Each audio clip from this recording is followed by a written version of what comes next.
టెర్రరిస్టులు బంగ్లాదేశ్ను టార్గెట్ చేశారు. ఢాకాలో రెస్టారెంట్పై మెరుపు దాడి చేశారు. కాల్పులు, బాంబు పేలుళ్లతో బీభత్సం సృష్టించారు. ఈ దాడిలో 5 చనిపోగా 30 మందికి గాయాలయ్యాయి. చనిపోయిన వారిలో 2 పోలీసులతో పాటు ఇటలీ, మరో అర్జెంటీనా పౌరుడు ఉన్నారు. రెస్టారెంట్ నుంచి పలువురు సిబ్బంది సురక్షితంగా బయటపడగా ఉగ్రవాదులు రెస్టారెంట్లో 60 మందిని బందీలుగా చేసుకున్నారు. అయితే 5 ఉగ్రవాదుల్ని భద్రతా బలగాలు మట్టుపెట్టినట్లు తెలుస్తోంది.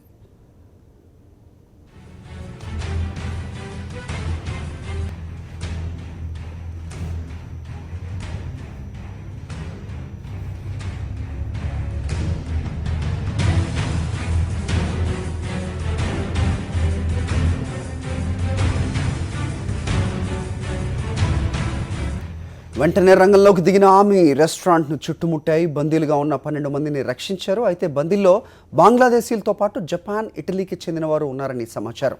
9 మంది ఉగ్రవాదులు గుల్షన్ ప్రాంతంలోని హాలీ ఆర్టిస్టన్ రెస్టారెంట్లోకి చొరబడ్డారని అధికారులు తెలిపారు.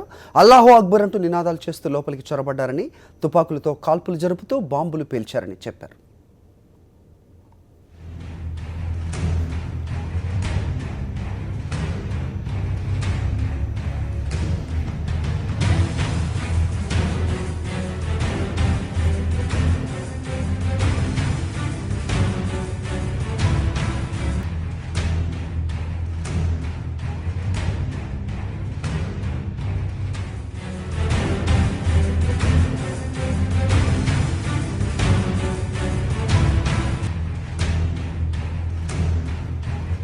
రెస్టారెంట్లో బందీలుగా ఉన్న వారిని రక్షించేందుకు ప్రయత్నాలు కొనసాగుతున్నాయి. పరిస్థితిని బట్టి ఆర్మీ ఆపరేషన్ చేసేందుకు సిద్ధమవుతోంది.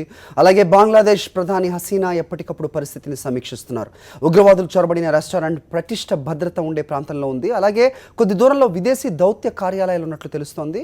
ఎప్పుడూ రద్దీగా ఉండే ఈ రెస్టారెంట్కి ఎక్కువ మంది విదేశీయులు వెళ్తూ ఉంటారు. అందుకే టెర్రరిస్టు టార్గెట్ చేసినట్లుగా తెలుస్తోంది. ఈ దాడి తమ పనే అంటూ ఐసిస్తో పాటు అల్ ఖైదా ప్రకటించుకున్నారు.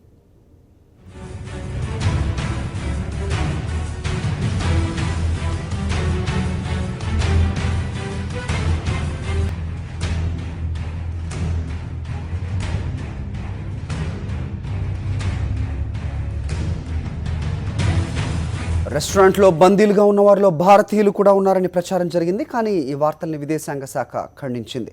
భారతీయులు ఎవరు అక్కడ లేరని అధికారులు ప్రకటించారు. అలాగే రెస్టారెంట్కు దగ్గరలో ఉన్న భారత దౌత్య కార్యాలయ సిబ్బంది కూడా క్షేమంగా ఉన్నారని తెలిపారు. బంగ్లాదేశ్లో పరిస్థితిని తాము కూడా ఎప్పటికప్పుడు పర్యవేక్షిస్తూనే ఉంటున్నారు.